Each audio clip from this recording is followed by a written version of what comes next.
हरे पनवा अइसन पातर ये शिव गुरु फुलावा अइसन सुकावार कवन कारनावा ये शिव गुरु पर्वत पर लिहल बसे। अरे पनवा अइसन पातर ये शिव गुरु फुलावा अइसन सुकावार कवन कारनावा ये शिव गुरु पर्वत पर लिहल बसे। अरे बनवा पनवा अइसन पातर ये शीशया फुलावा अइसन सुकावार गंगा जल कारनावा ये शीशिया पर्वत पर लिहनी बसे।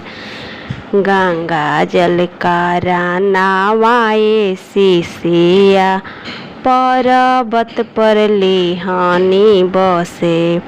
हरे पनवा अइसन पातर ये शिव गुरु फुलावा अइसन सुकावार कवन कारनावा ये शिव गुरु देव घर में लिहनी बसे।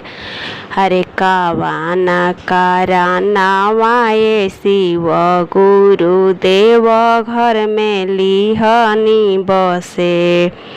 पनवा अइसन पातर ये शीशिया फुलावा अइसन सुकावार पूजावा कारनावा ये शीशिया देव घर में लिहनी बसे।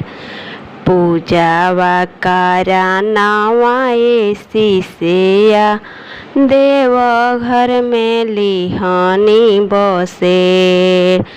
अरे पनवा अइसन पातर ये शिव गुरु फुलावा अइसन सुकावार कवन कारनावा ये शिव गुरु पर्वत पर लिहनी बसे।